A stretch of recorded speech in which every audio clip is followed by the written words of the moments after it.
Hello friends, welcome to South Indian bites. இன்றைக்கி நம்ம பார்க்க போகிற ரெசிபி சுவையான ரவா பொங்கல். இது 20 நிமிஷத்தில் ரொம்பவே ஈஸியாக செய்யக்கூடிய ஒரு டிஃபன் ரெசிபி. ரவா உப்புமா பிடிக்காதவங்க கூட ரவா பொங்கலை ரொம்பவே விரும்பி சாப்பிடுவாங்க. அந்த அளவுக்கு இதோடைய டேஸ்ட் நெய் மணத்தோட அருமையாக இருக்கும். வாங்க இது எப்படி செய்யலான்னு பார்க்கலாம். முதல்ல பருப்பு வேக வச்சுக்கலாம். அதுக்கு குக்கரில் 1/2 கப் பாசிப்பருப்பு சேர்த்துக்கோங்க.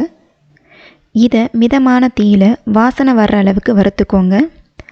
கலர் மாறாமல் இது போல் வறுத்துக்கோங்க. அடுத்ததாக இதை 2-3 டைம் நல்லா கழுவிட்டு 2 கப் தண்ணி சேர்த்துட்டு 3 விசில் வர வரைக்கும் வேக வச்சு எடுத்துக்குவோம். அடுத்ததாக ரவையை வறுத்துக்குவோம். ஏற்கனவே வறுத்த ரவை வச்சுருந்தீங்கன்னா இந்த ஸ்டெப் தேவையில்லை. ஒரு வாணலில் 1 கப் அளவுக்கு ரவை சேர்த்து அதை கலர் மாறாத அளவுக்கு ஒரு 5-7 நிமிஷம் வரைக்கும் வறுத்துக்கோங்க. ரவை நல்லா வறுபட்டதும் ஒரு பிளேட்டுக்கு மாற்றிக்கோங்க. இப்போ பாருங்கள், நம்ம வேக வச்சுருந்த பருப்பு நல்லா பூ போல் வெந்திருக்கு. இதை ஒரு கரண்டியை வச்சு நல்லா மசிச்சு விட்டுக்கோங்க. பொங்கல் செய்கிறதுக்கு ஒரு வாணலில் 2 டேபிள் ஸ்பூன் நெய், 2 டேபிள் ஸ்பூன் எண்ணெய் ரெண்டையும் சேர்த்து எண்ணெய் காஞ்சதும் ஒரு 8 முந்திரி பருப்பு அளவுக்கு சேர்த்து பொன்னிறமாகிற அளவுக்கு வறுத்துக்கோங்க. வறுத்த முந்திரி பருப்பை ஒரு பிளேட்டுக்கு மாற்றிக்கோங்க. இனி சேர்க்கக்கூடிய பொருள் எல்லாம் ஒரு 30 செகண்ட் இடைவேளை விட்டு ஒன்றா சேர்த்துக்கோங்க. அதே எண்ணெயில் 1 டீஸ்பூன் சீரகம் சேர்த்துக்கோங்க. சீரகம் பொரிஞ்சதும் 1 இன்ச் அளவுக்கு இஞ்சியை சின்னதாக வெட்டி சேர்த்துக்கோங்க. இதை கொஞ்சம் நேரத்துக்கு வதக்கின பிறகு 3 பச்சை மிளகாய் கீரி சேர்த்துக்கோங்க. அடுத்ததாக 2 டீஸ்பூன் மிளகு,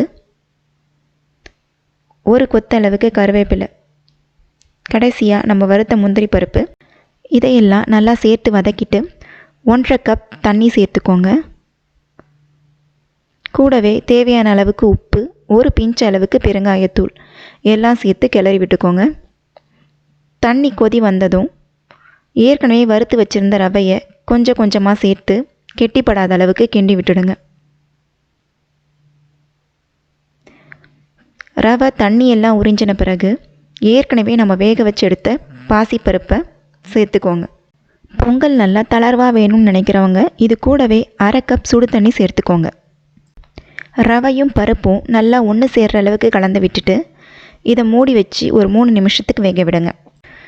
3 நிமிஷம் கழித்து நம்மளுடைய ரவா பொங்கல் நல்லா சூப்பராக ரெடி ஆகிடுச்சு. விருப்பப்பட்டவங்க கடைசியாக இதில் 1 டீஸ்பூன் நெய் சேர்த்து பரிமாறலாம். இதுக்கு சைட் டிஷ்ஷாக சிம்பிளாக ஒரு சட்னி பார்த்துடலாம். 1/2 கப் தேங்காய், 3 டேபிள் ஸ்பூன் பொட்டுக்கடலை, 4 காஞ்ச மிளகாய், 1 இன்ச் அளவுக்கு இஞ்சி, தேவையான அளவுக்கு உப்பு, இதையெல்லாம் சேர்த்து நல்லா நைஸாக அரைச்சி எடுத்துக்கோங்க. தாளிப்புக்கு 1/2 டீஸ்பூன் கடுகு, 1/2 டீஸ்பூன் உளுந்து, கொஞ்சமாக கருவேப்பிலை, இதையெல்லாம் சேர்த்து தாளித்து விட்டுடுங்க. அவ்வளோதான், இதுக்கு சூப்பரான தேங்காய் சட்னி அருமையாக ரெடி ஆகிடுச்சு.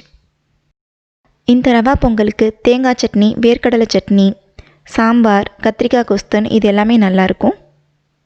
நீங்களும் இந்த ரெசிபியை செஞ்சு பார்த்துட்டு எப்படி இருக்குன்னு கமெண்ட் செக்ஷனில் சொல்லுங்கள். வீடியோஸ் பிடிச்சிருந்தாலும் கமெண்ட் பண்ணுங்கள், லைக் பண்ணுங்கள், ஷேர் பண்ணுங்கள். இன்னுமே நம்ம சவுத் இந்தியன் பைட்ஸ் சேனலை சப்ஸ்கிரைப் பண்ணலைன்னா சப்ஸ்கிரைப் பண்ணிவிடுங்க. கூடவே பக்கத்தில் இருக்க பெல் ஐக்கானையும் ப்ரெஸ் பண்ணி அதில் ஆல் ஆப்ஷனையும் கிளிக் பண்ணிக்கோங்க. நன்றி.